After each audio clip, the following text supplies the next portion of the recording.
So ನನ್ನ ಮಗ hi ಮಾಡ್ತಾ ನಂಗೆ ತುಂಬ ಖುಷಿ ಆಯಿತು ಫಸ್ಟ್ ಟೈಮು.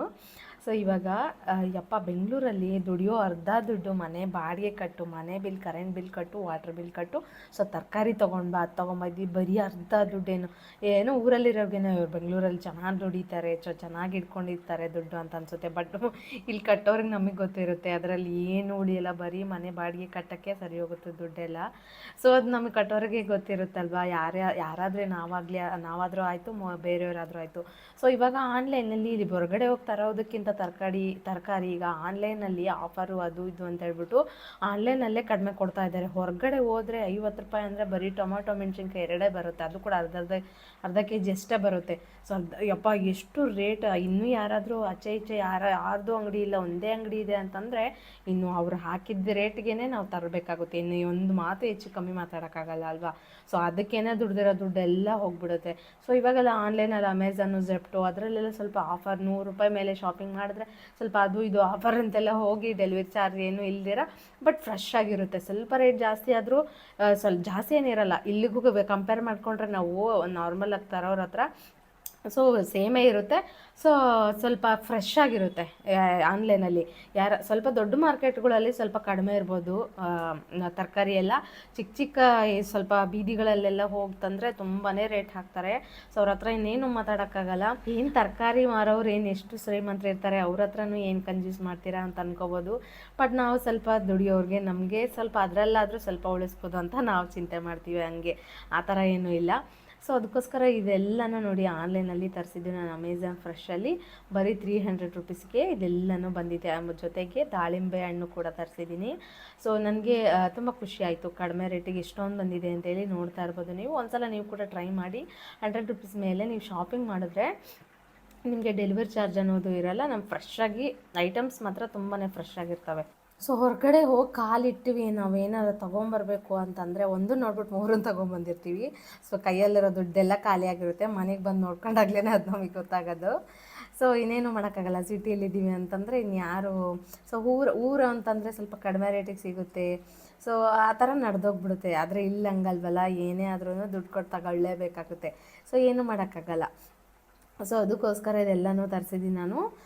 ಸೊ ಇವಾಗ ನೀವು ನೋಡ್ತಾ ಇರ್ಬೋದು ಎಷ್ಟೊಂದು ಬಂದಿದೆ 300 ರೂಪೀಸಿಗೆ ಅಂತ ಹೇಳ್ಬಿಟ್ಟು. ಸೊ ಇನ್ನೊಂದು ಏನಪ್ಪ ಅಂತಂದರೆ, ಶ್ರಾವಣದಲ್ಲಿ ಯಾಕೆ ನಾನ್ ವೆಜ್ ತಿನ್ನಬಾರ್ದು ಅಂತ ಹೇಳ್ತಾರೆ ಅಂತ ಯಾರಿಗಾದ್ರೂ ಗೊತ್ತಾ? ಸೊ ಆಲ್ಮೋಸ್ಟ್ ಎಲ್ರಿಗೂ ಗೊತ್ತೇ ಇರುತ್ತೆ. ನನಗೆ ಗೊತ್ತಿರೋದನ್ನು ಹೇಳ್ತೀನಿ ಕೇಳಿ. ಸೊ ಮಳೆಗಾಲದಲ್ಲಿ ಅಂದರೆ ಮಾನ್ಸೂನಲ್ಲಿ ನಾವು ಸ್ವೆಟ್ ಆಗಲ್ಲ ಅಂತಂದರೆ ನಮಗೆ ಸ್ವಲ್ಪ ಈ ಮಳೆ ಅದೆಲ್ಲ ಬರೋದ್ರಿಂದ ಸೊ ನಮಗೆ ಇಮ್ಯುನಿಟಿ ಪವರ್ ಅನ್ನೋದು ಕಡಿಮೆ. ಸೊ ಇನ್ನೊಂದು ಸೊ ಫುಡ್ ಅನ್ನೋದು ಡೈಜೆಸ್ಟ್ ಬೇಗ ಆಗೋದಿಲ್ಲಂತೆ. ಸೊ ನಾನ್ ವೆಜ್ ಅಂದ್ರೇ ಸ್ವಲ್ಪ ಡೈಜೆಷನ್ ಸಿಸ್ಟಮ್ ಚೆನ್ನಾಗಾಗಬೇಕು. ಸೊ ಎಕ್ಸಾಂಪಲ್ ತೊಗೊಳ್ಳಿ, ಮಳೆ ಸ್ಟಾರ್ಟ್ ಆದಂಗಿದೆ ಎಷ್ಟು ಜನಕ್ಕೆ ಎಷ್ಟು ಸಲ ಕೋಲ್ಡ್ ಜ್ವರ ಬಂದೋಗಿದೆ.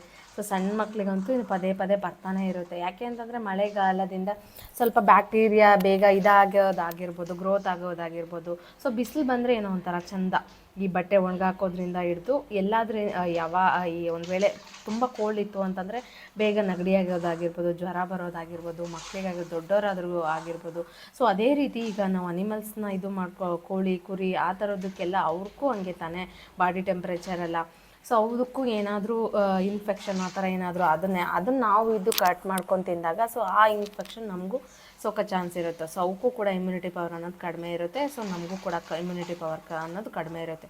ಸೊ ಆ ರೀಸನಿಂದ ನೋಡಿ ಸೈಂಟಿಫಿಕ್ಕಾಗಿ ಆ ಕಾಲದಲ್ಲೇ ಸೊ ಶ್ರಾವಣದಲ್ಲಿ ತಿನ್ನಬಾರ್ದು ಅಂತೇಳಿ ಎಷ್ಟು ಸೊ ಆಲ್ಮೋಸ್ಟ್ ಇಂಡಿಯನ್ಸ್ ಜಾಸ್ತಿ ತಿನ್ನಲ್ಲ ಶ್ರಾವಣದಲ್ಲಿ. ಸೊ ಈ ಸೈಂಟಿಫಿಕ್ಕಾಗಿ ಯೋಚನೆ ಮಾಡಿಬಿಟ್ಟು ಆ ಕಾಲದಲ್ಲಿ ನೋಡಿ ತಿನ್ನಬಾರ್ದು ಅಂತ ಹೇಳ್ಬಿಟ್ಟು. ಸೊ ಅದು ಕೂಡ ಹಬ್ಬಗಳು ಕೂಡ ಜಾಸ್ತಿ ಬರೋದ್ರಿಂದ ಈ ಮಾಸದಲ್ಲಿ ಸೊ ಅದರಿಂದನಾದರೂ ತಿನ್ನೋದು ಬಿಡ್ತಾರೆ ಅಟ್ಲೀಸ್ಟ್ ಅಂತ ಹೇಳ್ಬಿಟ್ಟು ಎಷ್ಟು ಚೆನ್ನಾಗಿ ಇದು ಮಾಡಿದ್ದಾರೆ ಅಲ್ವಾ ನಮ್ಮ ದೊಡ್ಡವರು ಆಗಿನ ಕಾಲದಲ್ಲೇ. ಸೊ ನೋಡಿ ನಾನು ತೋರಿಸ್ತಾ ಇರೋದೀಗ ಸೊ ಮೆಣಸಿನ್ಕಾಯಿ ಎಷ್ಟು ಒಂದು 200 ಗ್ರಾಮು, ಹಾಗೆಯೇ ಕೊತ್ತಂಬರಿ, ಕರಿಬೇವು, ಹಾಗೆಯೇ ಪುದೀನ ಸೊಪ್ಪು, ಹಾಗೆಯೇ ಮೆಂತ್ಯ ಸೊಪ್ಪು ಅಂತೂ ಎಷ್ಟು ಫ್ರೆಶ್ ಆಗಿತ್ತು ಗೊತ್ತಾ. ಚಿಕ್ಕದಾಗಿ ಎಲೆ ಬಂದಿತ್ತು. ಹಾಗೆಯೇ ಬೀನ್ಸು, ಬೀಟ್ರೋಟು, ಹಾಗೆಯೇ ಈರುಳ್ಳಿ, ಹಾಗೆಯೇ ಬೀಟ್ರೋಟು. ಸೊ ಇದ್ರ ಜೊತೆಗೆ ಒಂದು 380 ರೂಪೀಸು ತುಪ್ಪದ ಪ್ಯಾಕೆಟು, ಹಾಗೆಯೇ ಆಲೂಗಡ್ಡೆ, ಇದೆಲ್ಲದು ನನಗೆ 700 ರೂಪೀಸಲ್ಲಿ ಬಂದಿದೆ. 380 ನನಗೆ ಬರೀ ತುಪ್ಪದ್ದೇ ಆಯಿತು. ಹಾಗೆಯೇ ಕೋಸು, ಸೊ ಹಾಗೆಯೇ ಬಾಟಲ್ ಗಾರ್ಡು, ಸೊ ಇದೆಲ್ಲದೂ ಕೂಡ ಬರೀ 350 ಆಗಿದೆ. ನಿಜವಾಗ್ಲೂ ಎಷ್ಟು ಫ್ರೆಶ್ ಆಗಿದೆ ಅಂತಂದರೆ ಬೆಂಡೆಕಾಯಿ. ಯಾರಾದರೂ ಟ್ರೈ ಮಾಡಿ ಆನ್ಲೈನಲ್ಲಿ. ಒಂದು ವೇಳೆ ₹200 ಮೇಲೆ ₹100 ಮೇಲೆ ತೊಗೊಳ್ಳೋದಾದರೆ, ಯಾಕೆ ಅಂತಂದರೆ ಈಗ ಹೊರಗಡೆ ಸ್ವಲ್ಪ ಯಾರಾದರೂ ಮನೇಲಿ ಒಬ್ಬರೇ ದುಡಿಯೋರಾದರೆ, ಈಗ ಏನಾದರೂ ಜಾಸ್ತಿ ಬೇಕಪ್ಪ ತರಕಾರಿ ಯಾವಾಗಾದರೂ ಯಾರಾದರೂ ಬಂದಿದ್ದಾರೆ ಅಂತಂದಾಗ, ಸೊ ಹೊರಗಡೆ ತಗೊಳ್ಳೋದಕ್ಕಿಂತ ಈ ರೀತಿಯಾಗಿ ಆನ್ಲೈನಲ್ಲಿ ಸ್ವಲ್ಪ ಕಡಿಮೆಗೆ ಸಿಗುತ್ತೆ ಅಂತ ನನಗನ್ನಿಸ್ತು. ಸೊ ಒಂದು ಸಲ ಟ್ರೈ ಮಾಡಿಬಿಟ್ಟು ನೀವು ನೋಡಿ. ಸೊ ಹಂಗಾಗಿ ಯಾರಿಗಾದ್ರು ಯೂಸ್ ಆಗುತ್ತೆ ಅಂತ ಹೇಳ್ಬಿಟ್ಟು ಹೇಳ್ತಾ ಇದ್ದೀನಿ ಅಷ್ಟೇ. ಯಾಕೆಂದರೆ ಬೇರೆ ಕಡೆ ದುಡಿಯೋಕ್ಕೆ ಬಂದಾಗ ಸುಮ್ಮನೆ ಖರ್ಚು ಮಾಡೋದು ಅಂದರೆ ಎಲ್ಲರಿಗೂ ಇದೆ ತಾನೇ. ಪಾಪ ಯಾರಿಗಾದರೂ ಏನೋ ಒಂದು ₹10 ಉಳಿದ್ರೂ ಸೊ ಉಳಿಲಿ, ಒಬ್ಬರು ಅದು ಕೂಡ ಮನೇಲಿ ಒಬ್ಬರೇ ದುಡಿತಾ ಇದ್ದಾರೆ ಅಂತಂದಾಗ ಸ್ವಲ್ಪ ಎಲ್ಲದ್ರ ಬಗ್ಗೆಯೂ ಯೋಚನೆ ಮಾಡಬೇಕಾಗುತ್ತೆ. ಸೊ ಹಂಗಾಗಿ ನಿಮಗೆ ನಾನು ಹೇಳ್ತಾ ಇದ್ದೀನಿ ನನ್ನ ಎಕ್ಸ್ಪೀರಿಯೆನ್ಸಿಂದ. ಸೊ ನನ್ನ ಮಗ ನೋಡಿ ನಾನು ಮಾತಾಡೋದು ನೋಡ್ಬಿಟ್ಟು ಅವನು ಕೂಡ ನನ್ನಂಗೆ ಮಾತಾಡೋಕ್ಕೆ ಟ್ರೈ ಮಾಡ್ತಾ ಇದ್ದಾನೆ. ಸೊ ಈ ವ್ಲಾಗ್ ನಿಮ್ಗೆ ಇಷ್ಟ ಆಗಿದ್ದರೆ ದಯವಿಟ್ಟು ಒಂದು ಸಬ್ಸ್ಕ್ರೈಬ್ ಮಾಡ್ಕೊಳ್ಳಿ ಫ್ರೆಂಡ್ಸ್. ಹಂಗೆ ಒಂದು ಲೈಕ್ ಕೂಡ ಮಾಡಿ, ಶೇರ್ ಮಾಡಿ.